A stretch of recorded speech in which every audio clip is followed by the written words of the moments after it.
For years, I had been worried about the big things: cancer, heart attacks, strokes. I never thought a simple fall in my mother's bathroom would be the event that changed everything.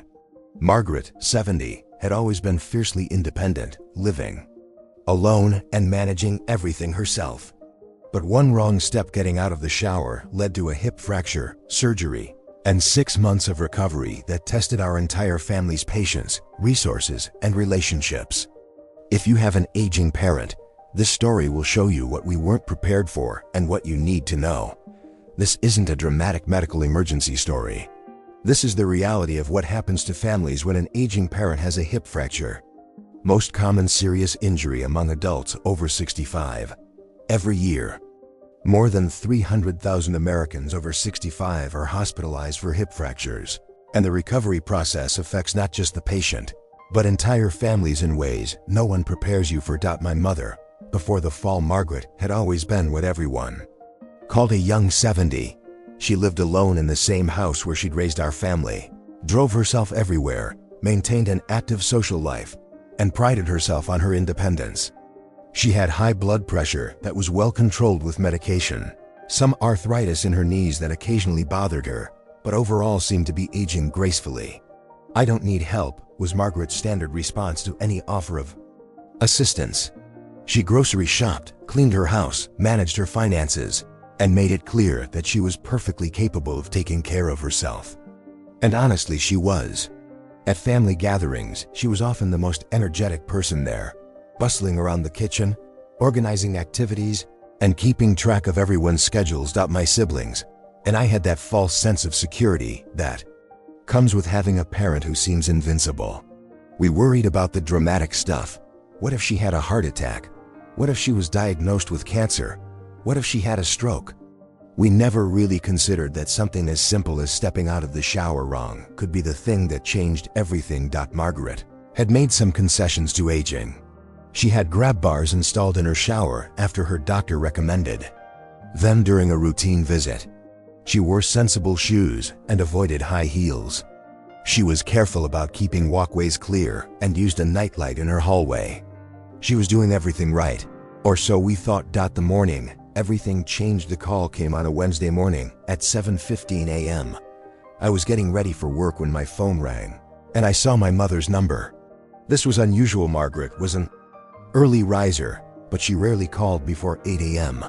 "Honey," she said, and I could immediately hear pain in her voice. "I've fallen in the bathroom and I can't get up. I think I need help." The fact that Margaret was asking for help told me this was serious. I told her I was calling 911 and would meet her at the hospital. As I was driving there, my mind was racing with worst-case scenarios, but I kept telling myself it was probably nothing serious. Maybe a sprained ankle or a bruised tailbone. When I arrived at the emergency room, I found Margaret on a gurney, pale and clearly in significant pain. She was awake and alert, which was reassuring, but she looked smaller and more fragile than I'd ever seen her. "I just slipped getting out of the shower," she told me. "It was so stupid. I wasn't even rushing or anything. My foot just went out from under me and I went down hard on my side." The emergency room doctor was kind but direct. "We're going to need to do some x-rays," he said. "Based on where she's experiencing pain and her inability to bear weight, we're concerned about a possible hip fracture." The words hip fracture hit me like a punch in the stomach. I knew enough to know that hip fractures in elderly people were serious, but I still had this naive hope that maybe it was just a bad bruise or a minor crack that would heal quickly. 2 hours later, the doctor returned with news that would change our lives. Margaret had a fractured femoral neck break in the upper part of her thigh bone, right where it connects to the hip socket. She would need surgery. Learning about hip fractures in the hours between diagnosis and surgery, I did what many family members do. I frantically researched hip fractures online. What I learned was both educational and terrifying. Hip fractures are incredibly common among adults over 65, especially women. About 80% of hip fractures occur in women, largely due to osteoporosis, which weakens bones and makes them more susceptible to breaking. The most common cause isn't dramatic accidents, it's simple falls, often in familiar environments like bathrooms or bedrooms. But here's what really shocked me. Hip fractures aren't just orthopedic injuries, they're life-changing events. According to the research, about 20% of people who break a hip die within a year, not from the fracture itself, but from complications related to decreased mobility, infections, blood clots, and the overall stress on the body. Of those who survive, only about 60% regain their previous level of independence. The surgeon, Dr. Rodriguez, was honest about Margaret's prognosis. "Your mother is relatively healthy, which works in her favor," he said. "But I want you to understand that recovery from a hip fracture at 70 is a long process. We're looking at months, not weeks, and her life will likely be different than it was before." The surgery and immediate aftermath. Margaret's surgery took about 2 hours. Dr. Rodriguez repaired the fracture with metal screws and a plate, which would hold the bone in place while it healed. The surgery went well, but Margaret looked exhausted and disoriented when I saw her in recovery. "Did they fix it?" she asked grudgingly. "Can I go home now?" I had to explain that she would be in the hospital for several days, and then would likely need to go to a rehabilitation facility before she could even consider going home. The look of confusion and disappointment on her face was heartbreaking. Next few days in the hospital were challenging. Margaret was in significant pain, despite pain medication. She was confused at times, which the nurses explained was common after surgery and anesthesia in older adults. She couldn't get out of bed without assistance and needed help with basic tasks like eating and using the bathroom. Perhaps hardest of all, Margaret seemed to have lost her usual fighting spirit. The woman who had always insisted she could handle everything herself was now dependent on others for her most basic needs. She barely spoke, picked at her food, and seemed to have retreated into herself. The rehabilitation facility reality. After 5 days in the hospital, Margaret was transferred to a rehabilitation facility. I had imagined this would be a place where she would quickly regain her strength and mobility. The reality was much more complex. The rehab facility was clean and well-staffed, but it was institutional in a way that Margaret found depressing. She shared a room with another elderly woman who had also had hip surgery, and the daily routine was structured around therapy sessions, meals, and rest periods. Physical therapy was grueling. Margaret, who had always been active, struggled with the simplest exercises. Standing up from a chair, walking a few steps with a walker, climbing a single stair-step. Tasks that had been automatic were now major accomplishments. "I feel like I'm 100 years old," Margaret told me one day after a particularly difficult therapy session. "I don't think I'm ever going to be normal again." Her physical therapist, Lisa, was encouraging but realistic. "Recovery from hip fracture surgery is slow," she explained to me. "Your mother is making progress, but it's going to be measured in weeks and months, not days. The goal isn't necessarily to get back to exactly where she was before, but to help her achieve the best possible function and independence." Margaret was in the rehabilitation facility for 3 weeks. During that time, she learned to walk with a walker, navigate stairs, and perform basic daily activities safely. But she was a shadow of her former self, tentative, fearful of falling again, and discouraged by how dependent she had become. Coming home. A new reality. When Margaret was finally cleared to come home, we thought the worst was behind us. We were wrong. Coming home brought a whole new set of challenges that we hadn't anticipated. First, her house suddenly seemed full of hazards. The step up from the garage, the throw rug she'd had for years, the bathtub that now seemed impossibly high. Everything looked different through the lens of fall prevention. We spent a weekend removing trip hazards, installing additional grab bars, and rearranging furniture to create clear pathways. But the physical modifications were the easy part. The emotional and psychological adjustments were much harder. Margaret was afraid to be alone, terrified of falling again, and frustrated by her limited mobility. Simple tasks like showering required planning and assistance. She couldn't drive for the first month and was dependent on family members for transportation to medical appointments, grocery shopping, and social activities. "I feel like a burden," she said one day when I arrived to take her to a follow-up appointment. "I hate having to ask for help with everything." Margaret's loss of independence affected our entire family.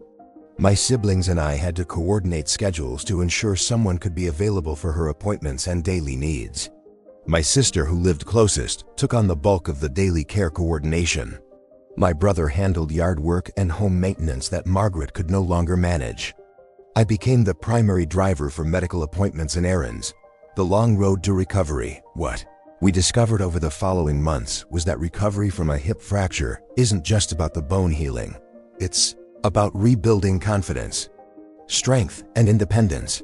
Margaret's bone healed well, but her fear of falling again affected everything she did. She developed what her doctor called post-fall syndrome, an excessive fear of falling that actually increases fall risk because it leads to decreased activity and social isolation. Margaret stopped doing many of the activities she had enjoyed before her fall.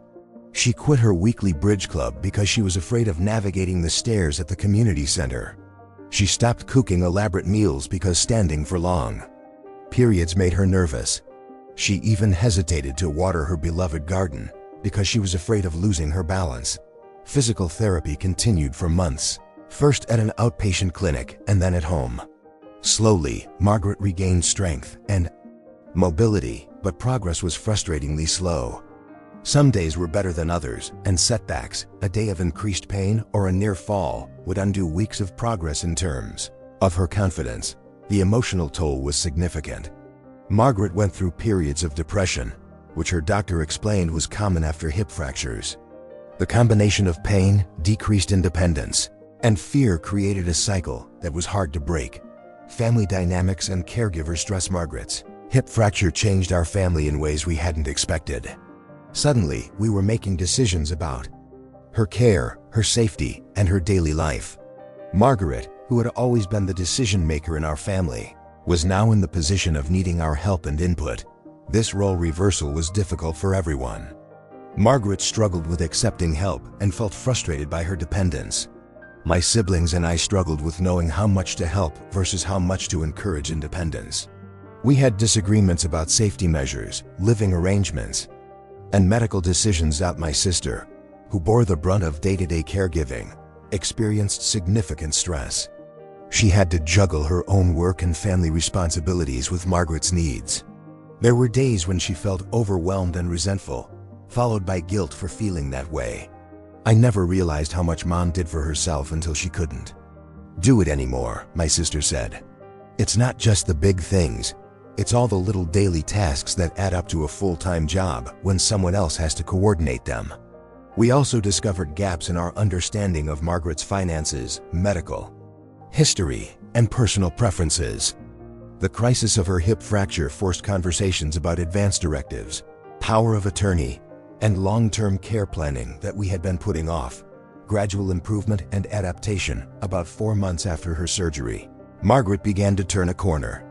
Her physical therapy sessions started showing more consistent progress. She regained enough confidence to shower independently with safety equipment in place. She began driving again, first just short distances to familiar places, then gradually expanding her range. Perhaps most importantly, she started adapting her expectations and finding new ways to maintain her independence within her new limitations. She learned to use a grabber tool to reach items on high shelves. She rearranged her kitchen to keep frequently used items within easy reach. She accepted help with heavy housework while maintaining control over lighter tasks. Margaret also found ways to stay socially connected despite her mobility limitations. She invited her bridge club to meet at her house instead of missing the games. She discovered online grocery ordering and delivery services. She learned to use video calling to stay in touch with distant relatives. I'm not the same person I was before I fell, Margaret told me recently. But I'm learning that different doesn't necessarily mean worse. I just have to do things differently now. What we learned about prevention. One of the most important things that came out of Margaret's experience was education about fall prevention. Her physical therapist and doctor provided information that we wish we had known before her fall. Hip fractures in elderly adults are often preventable. The key factors include maintaining bone density through proper nutrition and exercise, improving balance and strength through specific exercises, ensuring good vision and hearing, reviewing medications that might increase fall risk, and making environmental modifications to reduce hazards. Margaret now takes calcium and vitamin D supplements, does balance exercises daily, and has regular bone density testing. We've made additional modifications to her home, environment, and have ongoing discussions about safety without being overprotective. I wish I had known then what I know now, Margaret said. I thought the grab bars in my shower were enough, but I never thought about things like making sure I had good lighting or doing exercises to improve my balance. Financial and practical impacts. The financial impact of Margaret's hip fracture was significant and something we hadn't fully anticipated. Even with Medicare and supplemental insurance, there was substantial out-of-pocket costs for rehabilitation, equipment, home modifications, and ongoing therapy. The indirect costs were also substantial lost wages for family members who took time off work for caregiving, transportation costs for numerous medical appointments, and the cost of services like house cleaning and yard work that Margaret could no longer manage herself. We also learned about resources we hadn't known existed: home health services, senior transportation programs, and community support groups for people recovering from hip fractures. Having this information earlier would have made the process less overwhelming. 6 months later, a new normal 6 months after her fall, Margaret has reached what her doctor calls maximum medical improvement. Her hip has healed well, and she has regained much of her strength and mobility. She walks without assistance for short distances and uses a cane for longer walks or when she's feeling unsteady. More importantly, she has regained much of her confidence and independence. She's driving again, managing her own household, and participating in most of the activities she enjoyed before her fall, albeit with some modifications.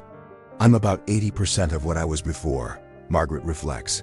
Some days I'm frustrated that I can't do everything I used to do, but some days I'm amazed that I'm doing as well as I am. Our family has also adapted to a new normal. We're more aware of Margaret's limitations and potential risks, but we've learned to balance safety concerns with respect for her independence. We have regular family meetings about care coordination and have established better systems for communication and emergency planning. Lessons for other families. Margaret's experience taught our family several important lessons that might help other families facing similar situations. Hip fractures are medical emergencies that require immediate attention. Don't wait to see if pain improves or try to walk it off. Recovery is a long process that affects the whole family. Prepare for months of adjustment, not weeks. Prevention is much easier than recovery. Talk to your aging parents about fall prevention before an emergency happens. Independence looks different at different stages of life. Help your aging parents find ways to maintain autonomy within their new limitations, rather than focusing on what they can't do anymore. Family communication and planning are essential. Use the crisis as an opportunity to have important conversations about preferences, finances, and future care needs. Professional help is invaluable. Physical therapists, occupational therapists, and social workers can provide expertise and resources that families don't have. Emotional recovery is as important as physical recovery. Depression and anxiety are common after hip fractures and should be addressed as part of treatment. Words of hope. If your family is facing a similar situation, I want you to know that while hip fracture recovery is challenging, it's also manageable. Margaret's story isn't unique. Hundreds of thousands of families go through this experience every year. With proper medical care, family support, and realistic expectations, most people can regain significant function and independence. The key is understanding that recovery is a process, not an event. There will be good days and bad days, progress and setbacks. The goal isn't necessarily to return to exactly the same level of function as before, but to achieve the best possible quality of life within new circumstances. Margaret often says that her hip fracture taught her about resilience she didn't know she had. I learned that I can adapt to things I never thought I could handle, she says.